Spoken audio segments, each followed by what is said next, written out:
The belief that becomes truth for me is that which allows me the best use of my strength, the best means of putting my virtues into action. André Gide.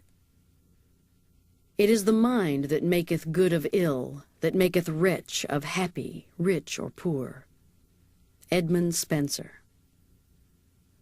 We are what we think.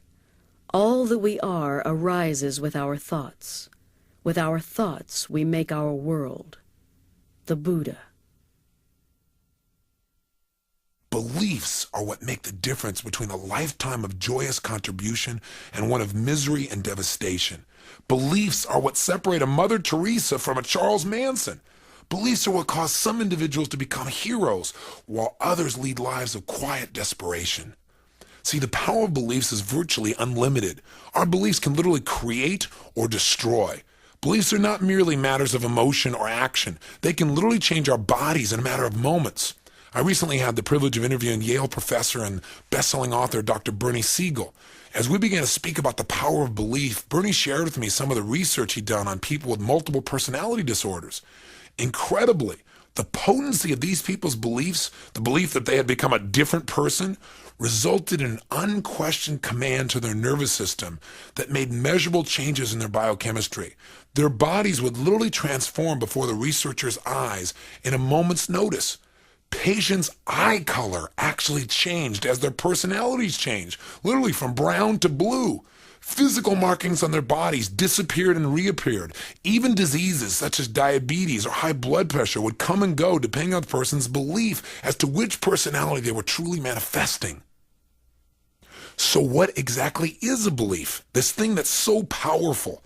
Basically, it's simply a feeling of certainty about what something means. It's a feeling that's supported by what we call references, by life experiences that hold that belief up. Think of an idea as a tabletop with no legs. There's nothing to support it. It's not solid. It becomes a belief the day you put legs underneath that tabletop. Now it's supported. Now it's solid. Now you feel certain. If you have a belief, for example, that you're sexy, that belief is supported by the events in your life. Your mate tells you that you're a terrific lover. You look good in your jeans. You work out every day. You keep your body in great shape, and you drive a hot car. You can develop a belief about anything as long as you find enough, quote, legs, in other words, enough references to support it. If you see yourself as a failure, for example, as someone who doesn't have the luck or the connections or the willpower of those who succeed, then that belief will govern your actions and you'll most certainly mold exactly the life you predict for yourself. But if you honestly believe in your own capabilities, your capabilities to learn, to change, to adapt, to expand, to achieve personal breakthroughs, then your possibilities in life are literally unlimited. And you know what? You'll find references to back this up, to make yourself feel even more certain. And all personal breakthroughs, we must remember, begin with a change in our beliefs. How do we change our beliefs, though? The most effective way begins with understanding the pain-pleasure principle. Get your brain to associate enough massive pain to your old belief, and I promise you it'll change in a heartbeat.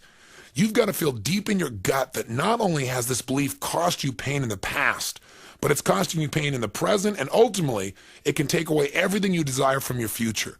Then you need to associate tremendous pleasure to the idea of adopting a new, empowering belief. Another important element in changing a disempowering belief is to create doubt. See, if you're really honest with yourself, aren't there some beliefs that you used to defend heart and soul years ago that today you'd almost be embarrassed to admit you even had? What happened to those beliefs? Something caused you to begin to doubt them. Maybe you had a new experience. Maybe something that ran counter to the experience that had propped up that old belief. Maybe, for example, you met some Russians and found out they were people just like you. They weren't part of some evil empire. Or maybe you discovered that if you relaxed and you really let yourself enjoy it, you really could look pretty good on the dance floor. In any case, something happened that planted a seed of doubt in your old limiting belief. Your mind began to re-examine or question your belief. And that's the key to beginning to break up your old limiting beliefs. If you question anything enough, eventually you'll begin to doubt it. This is a tremendously effective strategy for shedding disempowering beliefs. I mean, haven't you done this with yourself? Aren't there areas in your life where you've doubted yourself? How did you do it? You asked yourself lousy questions like, well, what if I screw up? What if I don't follow through? What if I forget what I'm supposed to do? And as you ask these questions, you begin to doubt yourself. Why not use this force for good and use it to destroy the limiting beliefs in your life? And as you question an old belief, begin to build up evidence to support your new beliefs, one that'll empower you. Give it legs. If you build up a belief enough, it'll become something even stronger. It becomes a conviction. A conviction now is a belief that is reinforced by even more powerful references. It's an irresistible force for change. For example, let's say you've decided never to eat meat again. To strengthen your resolve, talk to people who've chosen a vegetarian or vegan lifestyle. What reasons prompted them to change their diet? And what have been the consequences on their health and other areas of their life? What benefits have they received? In addition, begin to study the physiological impact that animal protein has upon our bodies. The more references you develop, the more emotional these references are, the stronger your conviction will become. It becomes a conviction if you decide to go to a slaughterhouse and watch what's being destroyed in front of your very eyes and what you're going to eat. I can promise you then it'll go from a belief that you shouldn't do this into a conviction that says, I couldn't consume this ever again. Third, find a triggering event that'll push you over the edge and make it a conviction. Or else create one of your own, just as I've described. For example, if you want to develop a conviction never to abuse drugs, make the painful consequences of drug abuse real to yourself. Watch some films, or better yet, visit a shelter and see firsthand how drug use devastates people's lives. If you vowed to give up smoking, visit the intensive care wing of a hospital and see the emphysema patients confined to oxygen tents, or look at an x-ray of a smoker's black lungs. These kinds of experiences have the power to push you over the edge and establish true conviction. Finally, take action. Each action you take strengthens your commitment and raises the level of your emotional intensity and conviction. So begin today to develop a habit of focusing on the consequences of your beliefs. This, more than anything else, began to change my life. Become conscious. Wake up to their impact. Are they strengthening your foundation by moving you to action in the direction you desire, or are they holding you back?